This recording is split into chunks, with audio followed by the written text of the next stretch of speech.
my question is, do we really need a digital currency? After all, don't we already have digital banking everywhere? We talk about printing money, but it's really just a ledger up there at the Fed, New York Fed. So I see no benefit for a digital currency, just tyranny and the loss of liberty with your financial matters. Very concerning.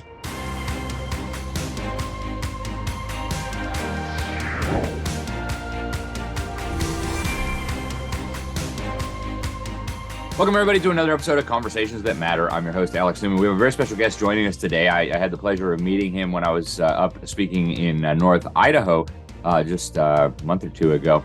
Fascinating individual. He is a longtime JBS member. He is the founder and president of IDP Consulting. He's also the author of America's Financial Reckoning Day, which is what really intrigued me. It's about so many of the things that we talk about at the New American Magazine in terms of, what's going on with the currency, what's going on with the dollar, what's going on with the out-of-control government. And Chuck is really interesting because he comes at a lot of this from a biblical perspective. He's actually got a degree in Christian apologetics and comparative religions, which for me is just fascinating. Chuck, welcome to the program. Thank you so much for joining us. Now, it's obviously been in the news a lot lately, this move around the world away from the U.S. dollar. You've got communist China and even some allies, traditional allies of the United States, like France, now starting to do more and more deals in currencies other than the U.S. dollar. What does this mean for Americans? What does this mean for our currency? And where do we go from here? Well, this is a major theme in my book. Losing the reserve currency status. Nations have been moving away from the U.S. dollar. We've seen this recently with Russia, China, Brazil, and others. And I think it's because what we did in Ukraine, we started imposing and weaponizing the dollar with sanctions over there. And so they're moving around the other payment systems and SWIFT and so on. So at one time, the U.S. dollar was about 90% of reserves. It's about 55 a couple of years ago, and now it's down to about 47%. So you can just see that they're slowly going away like this. And these foreigners, they hold about $6-7 trillion of currency reserves, about 7 or 8 trillion of our bond market. And someday they're going to dump those assets. That's the privilege of having the reserve currency. And you know the history. I mean, 1944. Bretton Woods Agreement did establish the dollar as the reserve currency and pegged it to gold at $35 an ounce. And this allowed the U.S. to basically, our main export is inflation over those many years, and to run trade deficits without any problem. In other words, we can just get away with this. Other nations can't do that. And this is what they call seigniorage. You can print a $100 bill for 17 cents and get $99 in goods and services from the rest of the world. I mean, that distorts world trade big time. And, in monetary circles, this is known as Triffin's dilemma. Have you ever heard of that? Yeah. And, because I think that sums it up. In 1961, he was a Yale professor, and he noted how the U.S. was going to lose its reserve currency status. It was afforded this loose fiscal policy. And the dilemma was how to retain confidence in the dollar if you're going to, behave that way. And the other dilemma was equally important, and that was we pledged to convert U.S. dollars for foreigners into gold. And by 1960, under the Marshall Plan, we had I think it was $36 billion in pledges against $18 billion in gold. So, we were in a bind there. So the banksters, they created the London Gold Pool in 1961. This is important because they always want to stabilize the price of gold. And they wanted to suppress the price or maintain its convertibility at least to $35. And so they did this till about 1968, and they failed in that. And so in 1969, they introduced the special drawing right, which is from the IMF. And other countries like France and OPEC were dumping our dollars, very critical of our policy. And they call it our exorbitant privilege, which really it is, to have the reserve currency. And so in 1971, this is very important, Nixon decoupled gold from the US dollar. And I like to point out that was a delivery default on gold, silver, whatever. And John Connolly, the Europeans didn't like it. He said, well, it's our currency and your problem. It's just kind of the attitude that America has. So we have a totally fiat currency now. And of course, in 1974, they set up the petrodollar to recycle the bond market and so on. And look at the Saudis right now. They're moving away from the U.S. dollar peg.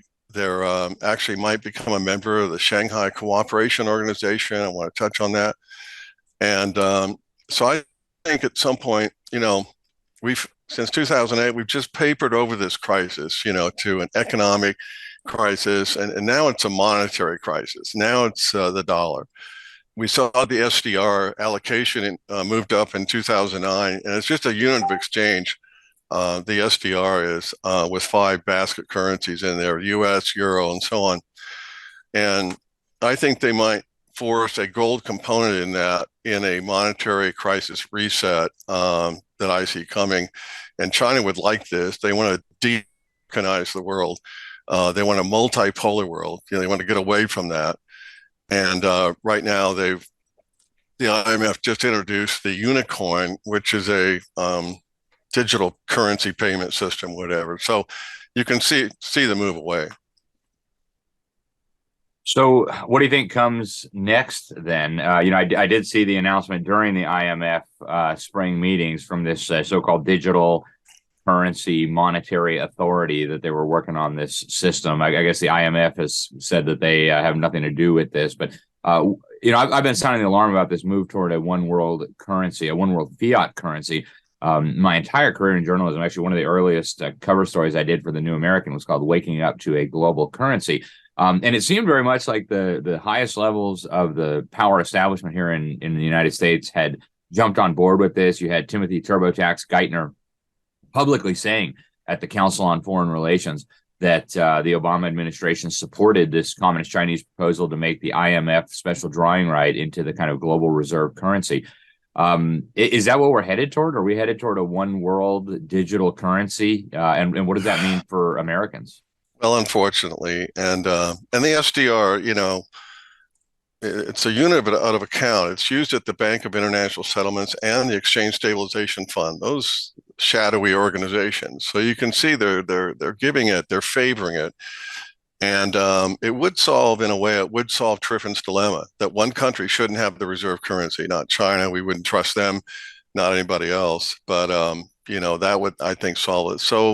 So they're moving into this area of digital currency, a digital currency monetary authority. I mean, who gave them that authority? It's like, but they want to push this on us. And currently 11 nations are adopting this. 7 of the G20 nations are doing it as well, adopting digital currency platforms. But my question is, do we really need a digital currency? After all, don't we already have digital banking everywhere? We talk about printing money, but it's really just a ledger up there at the Fed, New York Fed. So central banks are promoting it as a new form of legal tender, and that's pretty dangerous because that means they can decide what's legal.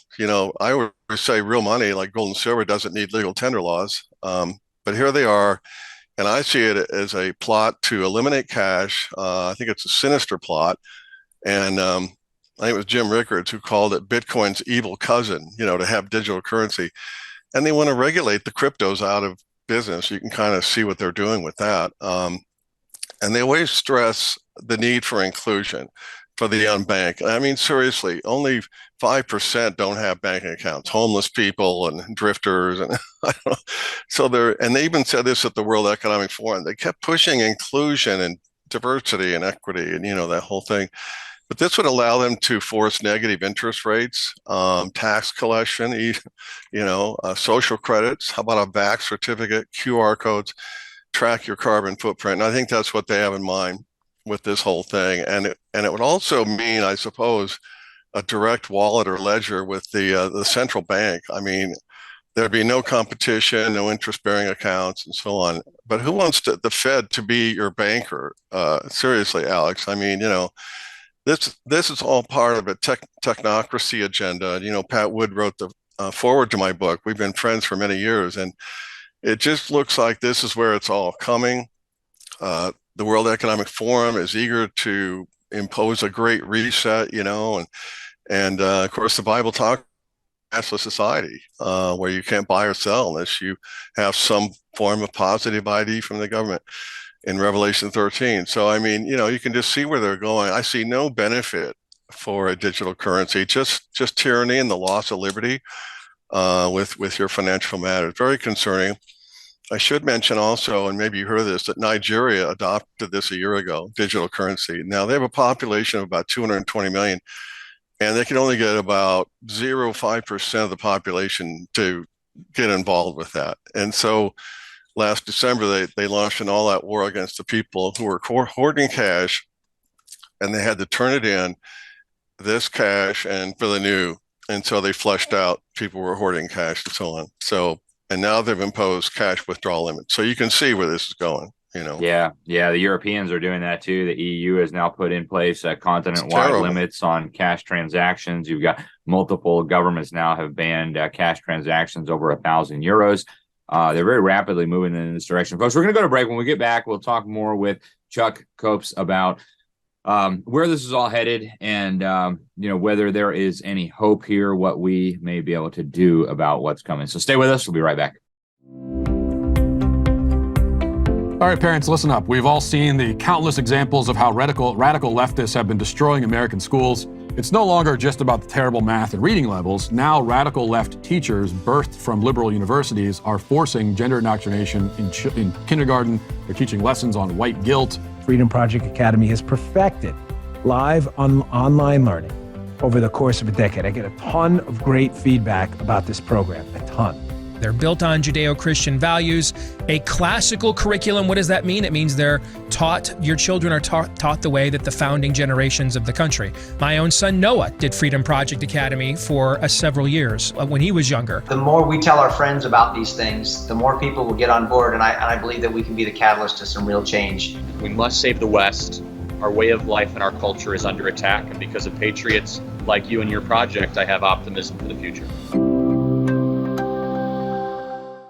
What is America's financial reckoning day, and what role has the Federal Reserve banking cartel played in getting us into this mess? Well, that's a good question. I mean, you know the history on that too, and it's insidious. In fact, discovering that just the Federal Reserve, where money comes from and everything, really woke me up. James Madison said there's two ways to destroy a nation. One is through the sword, and one is through debt. And the Fed is, people don't realize we have a debt-based monetary system. We create money out of thin air, but it's even worse than that. We create it out of debt and then mortgage the future and and we issue bonds against a fiat currency. So this is a whole world of banking with the Federal Reserve. And, money should be a store of value. That's the nature of my business with gold and silver. It should be divisible, durable, scarce, all those qualities. In fact, like I said, gold and silver, real money doesn't need legal tender laws.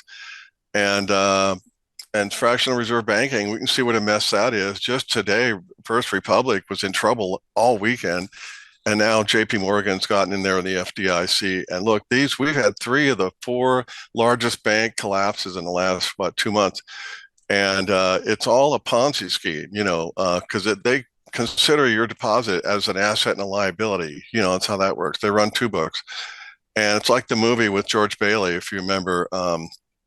And It's a Wonderful Life. Everybody came in for their money at the same time, and he said, "Your money's not here," and that's what it is. So it's a real perversion to have a central bank as our fiscal agent. It's unconstitutional. Article 1, Section 10, as you know, we should have only gold and silver. And Article 1, Section 8 says we can borrow against U.S. credit. So that's what they did. They're borrowing bonds, they're issuing bonds, and then issuing money. And inflation is the silent partner of the Federal Reserve, isn't it? I mean, you always have to have inflation. In fact, they want a 2% inflation target rate.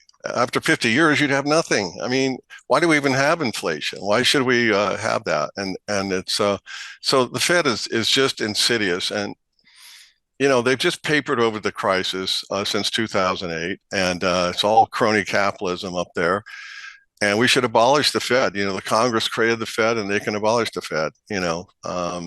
That's all in my book. That short history is in the first, 50 pages of my book. And it's a real primer because I borrowed on G. Edward Griffin, the creature from Jekyll Island, which banking was created in secret. They didn't want you to know this. But I think what we really need is a mark-to-market event, and where assets are properly priced. Overvalued comes down.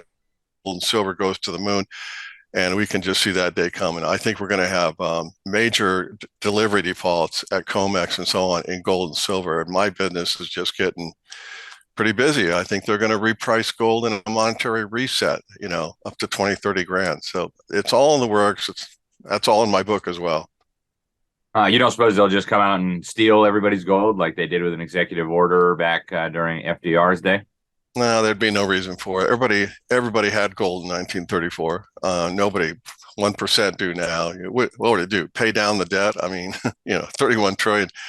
So I don't see that, especially silver has never been regulated. Silver is my favorite because it's the most undervalued asset. It's 80-1 ratio right now to gold and silver. It should be 15-1. It's mined at 9-1, so we should have. Our day is coming. It's been like Groundhog Day for my clients and investors because, gold's 2000, 1990, $25 silver, every day. Well, our day is coming. Fascinating. Chuck, we've only got about 5 minutes left. You still remain hopeful despite all the craziness. Why are you hopeful? And what should Americans be doing as a nation and also as individuals as we head into this financial reckoning day? Well, that's a good question. I have a big concern about where our country's going, that my biggest concern would be we become like Nazi Germany, because it happened very slowly, eroding your rights, degrading liberty, and so on. And thank God you're people like you out there exposing this. But we're living in prophetic times, the darkest hours before the dawn. And as a Christian, my degree's in theology, not in economics. And we know that good will triumph over evil. We need to fight the good fight like you're doing. Put our hope in Christ is the most important thing. And he's the only cure for the fatal sin virus that we all have inherited since Adam. So we need that biblical worldview. And see, that's what's, such a culture war we're having. We have a postmodern culture, no absolutes. And it comes down to worldviews like nihilism, existential nihilism, that there's no meaning and purpose to life. Well, we know because Christ has come and he lives, we shall live also. Our lives do have purpose and meaning.